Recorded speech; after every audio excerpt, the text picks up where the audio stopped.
kabar Anda semua? Assalamualaikum warahmatullahi wabarakatuh. Ketemu di Waalaikumsalam. Bersamaan dengan Formula E digelar pagi ini, Bung Rocky ya. Saya baca sudah mulai berlangsung itu latihan-latihan di sirkuit Formula E dan Presiden juga dipastikan akan hadir. Jadi beliau juga ini disertai dengan Ketua MPR yang juga Ketua IMI, Ikatan Motor Indonesia, gitu Bung Rocky. Nah ini kecemasan akhirnya pindah ke istana. Kalau panitianya dan gubernur udah lega, karena merasa bahwa oke, nggak ada problem lagi, kepastian BUMN tidak mensponsori udah selesai. Jadi problem Anies selesai, sekarang tinggal problem Jokowi. Karena bagaimanapun Jokowi nggak datang, dia akan dibully, dia datang juga akan dicemooh gitu. Jadi itulah akibat kalau kalkulasi itu tidak dihitung dari awal tuh. Jadi Pak Jokowi sebetulnya punya dilema. Ini bukan kesalahan Pak Jokowi, tapi ini kesalahan Erick Thohir yang tidak bisa mengantisipasi opini publik tuh. Kalau Erick Thohir bisa antisipasi, tentu dia akan minta Pak Jokowi izinkan untuk mensponsori, sehingga orang akan anggap oke, Pak Jokowi itu peduli pada olahraga sekaligus tidak bermusuhan dengan Anies. Tapi karena Erick Thohir ingin bersaing dengan Anies, nah getahnya kena ke Pak Jokowi. Jadi buah nangkanya ada pada Erick Thohir, getahnya pada Pak Jokowi. Nah, ini Pak Jokowi mesti evaluasi nih menterinya yang nggak bisa berpikir strategis. Jadi kita bayangkan nanti, ya Pak Jokowi pasti hadir, karena itu keputusan terbaik itu. Kan nggak mungkin beliau ada di Jakarta, kecuali beliau bilang, ya saya mau pergi ke daerah terpencil di Indonesia buat lihat pembangunan kandang bebek atau kandang ayam gitu. Kan nggak bisa lagi kan. Beliau ada di Jakarta, maka dia nggak mungkin kalau diam-diam di istana. Dia mesti hadiri racing edisi Indonesia ini, Formula E. Jadi sekali lagi itu kesulitan komunikasi politik aja tuh. Tapi tentu kita seperti biasa, Pak Jokowi silakan datang dan kita minta supaya publik menghormati. Walaupun di WA Group yang terpenonton pasti berada gila tuh orang nongol kagak nyumbang, kira-kira begitu kan. Tapi tetap etika politik mesti dipelihara. Mudah-mudahan tidak ada insiden yang mengolok-olok Pak Jokowi. Karena di mana-mana orang udah nunggu Pak Jokowi muncul lalu diolok-olok. Di luar negeri aja diolok-olok, apalagi masuk ke arena wilayah komunitas Anies Baswedan di Jakarta. Kan itu bahayanya kalau kita dari awal nggak punya wisdom untuk melihat politik dengan akal pikiran itu.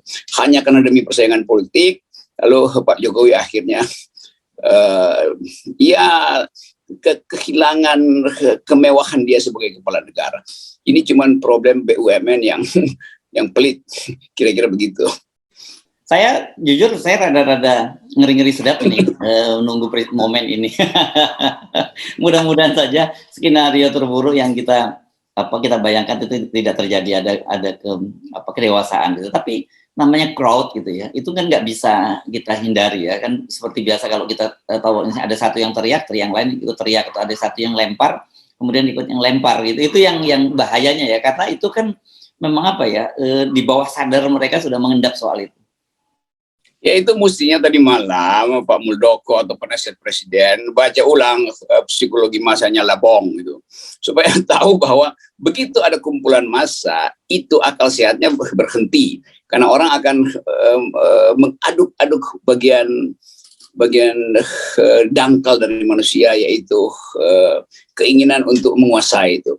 Jadi massa selalu punya psikologi. Jadi kalau ada terjadi keributan itu jangan disalahkan orang per orang, karena sifat massa itu pasti berbeda dengan sifat individual. Begitu kita masuk dalam logika massa, maka berhenti seluruh kemampuan kita untuk mengevaluasi diri. Jadi sekali lagi, ambil aja risiko itu, karena ini ada ilmu pengetahuan tuh, bahwa massa itu tidak dalam posisi untuk menghendaki Jokowi jadi presiden lagi. Itu bisa terekspresi di mana-mana. Walaupun Pak Jokowi udah ngomong nggak akan jadi presiden, masa masih lihat, ini orang masih punya ambisi. Kemarin di NTT terbukti dia disediakan fasilitas untuk memungkinkan 3 periode diucapkan lagi. Jadi apalagi publik Jakarta menganggap bahwa udahlah ini Jakarta ini punya kami tuh, dan presiden itu bukan lagi punya kami karena banyak bohongnya. Nah, saya mau terangkan ini sebagai tadi endapan bawah sadar publik yang kemudian bisa terucap oleh tadi 1-2 orang, lalu semuanya merasa oke, ada kanalisasi, lalu rame-rame apa namanya flash mob apa istilahnya itu untuk membuli ya Presiden Jokowi kan. Tentu ada aparat di situ, tapi itu nggak mungkin lagi itu.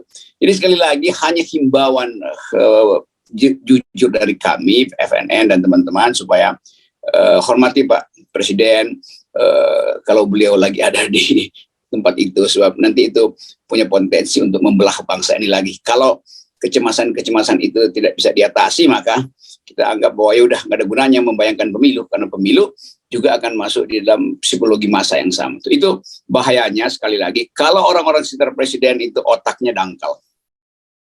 Oke, mari kita bedah secara dingin gitu persoalannya ya, kalkulasi plus minusnya dengan kehadiran Presiden Jokowi dan atau tidak hadiran.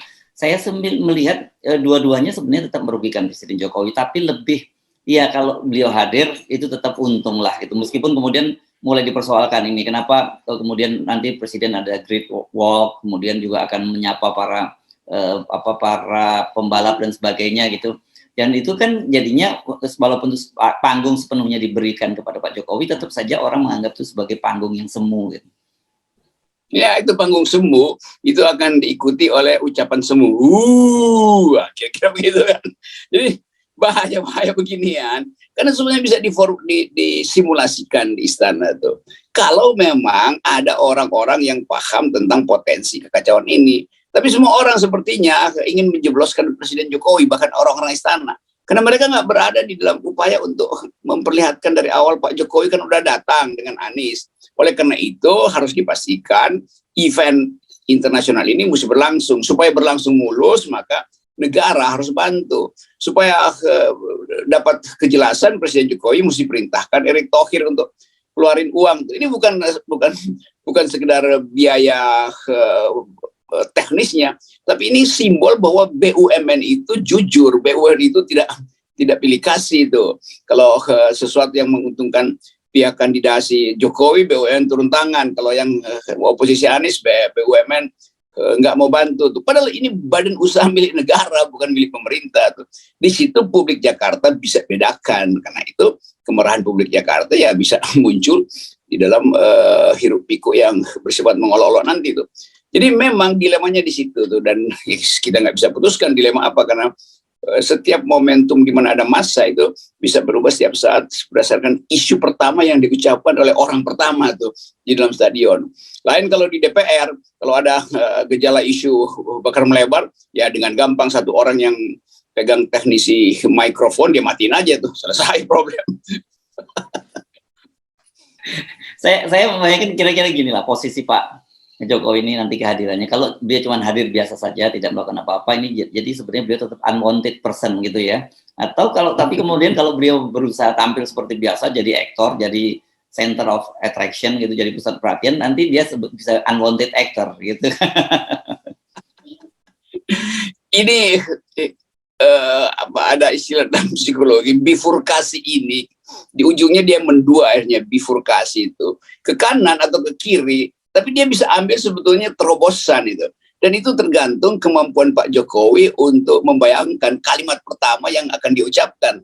Kalau dia bisa minta bantuan FNN akan bikinin satu paragraf tuh, di mana Jokowi akan pukau masyarakat itu dengan oke, saya dan Pak Anies berbeda pendapat, dan pilihan saya dengan Ganjar berbeda pendapat, tapi saya dengan masyarakat Jakarta tidak pernah berbeda pendapat, terutama di sirkuit ini. Kira-kira begitu kan? Oh, ini saya udah bocor ini.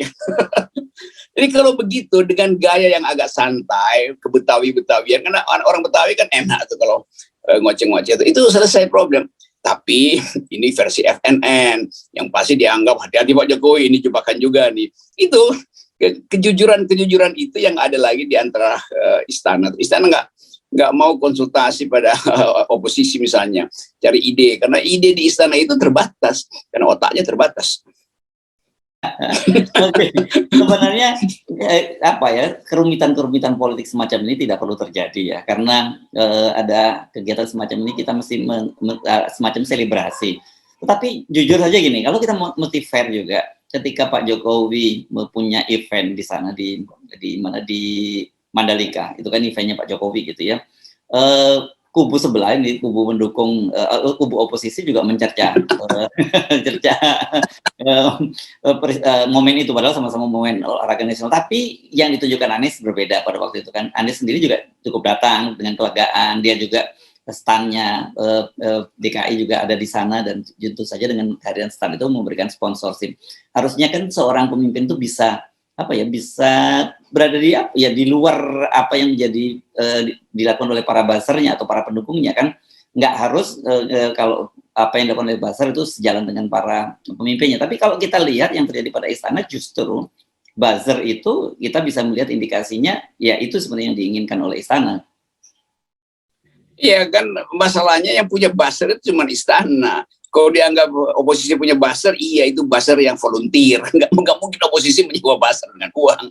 Karena ya udah terjadi bahwa dengan sendirinya oposisi itu adalah buzzer pemerintah. Kan itu natural aja. Beroposisi artinya ada buzzer yang ngomongin kebijakan pemerintah. Tapi kalau pemerintah miara buzzer itu ajaib. Dia punya kekuasaan, ngapain miara buzzer? Tapi boleh juga kalau buzzernya punya otak. Ini kan buzzernya kan dengkul semua isinya. Jadi itu yang terjadi itu. Nah karena itu konflik-konflik semacam ini nggak mungkin lagi kita atasi itu. Sementara sebetulnya juga saya baca itu panitia juga mengundang ketua-ketua partai kan. Ini mungkin untuk memperlihatkan bahwa bagaimanapun ada elemen politis, bagaimanapun ada masa konstituen partai yang akan masuk ke situ. Karena ini selalu dikaitkan dengan upaya untuk naikin popularitas tuh. Dan antisipasi itu bisa dimanfaatkan sebetulnya oleh istana untuk tadi ucapkan 2-3 kalimat awal gitu dengan sapaan yang bagus sebelum Presiden Jokowi foto-foto. Sebab kalau psikologi di awal udah bisa dikuasai oleh kubu presiden, maka presiden tidak akan lagi diukan atau diurah. Oke. Ini betul-betul soal psikologi, kemampuan mengendalikan psikologi massa aja. Ya, sekarang kalau saya amati banyak kan mereka teriaknya ura gitu. Anies. Nah itu pasti terucap. Udah kita nggak mungkin kita halangi itu dengan teknologi apapun. Ya. Nah, tapi ada yang satu yang menarik. Saya membaca ternyata DPRD di DKI Jakarta itu mengaku mendapat perintah dari Ketua Umum DPP PAN untuk Zulhas untuk memborong tiket Formula E ini.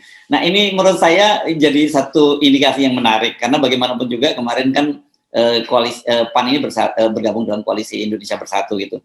Jadi kalau kita lihat ada panggung depan dia membuat koalisi dengan Golkar dan P3, ada panggung belakang dia memerintahkan untuk memborong tiket Formula E ini. Jadi kita bisa mengkonfirmasi bahwa koalisi Indonesia Bersatu itu adalah koalisi kawin paksa gitu. Jadi dia gampang di tengah jalan bisa bubar dengan begitu saja.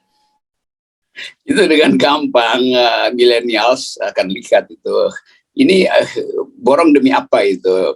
Demi jujur apa nggak jujur? Jadi selama PAN ada di dalam, nah selama itu apapun kerjaan Bang Jul ini, kawan kita ini, itu akan diolok-olok juga tuh.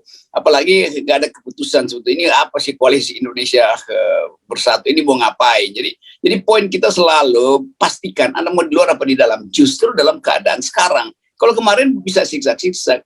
Jadi udah ada semacam dalil, siapapun yang dekat Jokowi itu pasti dianggap tidak jujur tuh. Nah, Jul itu dekat Jokowi tetap dianggap tidak jujur. Jul dengan KIB koalisi Indonesia Bersatu itu kasih sinyal ke seolah-olah ada oposisi kecil untuk kepentingan balancing di istana. Akhirnya dibantah lagi sama Pak Erlangga bahwa enggak, ini untuk meneruskan proyeknya Jokowi. Jadi orang akan lihat bahwa kalau begitu Pak Jokowi sebetulnya tidak punya kemampuan untuk mengendalikan kabinetnya. Jadi apapun manuver istana itu akan tiba pada kesimpulan yang sama. Mau Ganjar, mau siapapun, kalau dia proksi Jokowi itu pasti akan diolok-olok tuh. Karena itu psikologinya udah begitu, nggak bisa dibalikkan lagi tuh. Nah kita anggap bahwa itu tontonan enak juga. Jadi ada racing electronic car, juga ada racing electronic politics di situ tuh. Oke, saya kira biarkan saja para politisi bermanuver, Presiden Jokowi bermanuver. Tapi bagi Anda yang hadir, saya kira yang hari ini hadir menonton Formula E ini, Yang paling penting adalah merayakan kegembiraan, merayakan olahraga dengan sportivitas, dan seperti kita selalu sarankan, sportivitas dalam politik itu dimulai dengan 0%. 0%, dan jangan lupa e-racing ini adalah untuk menjaga lingkungan. Yes, oke. Terima kasih Bung Rocky. Yes.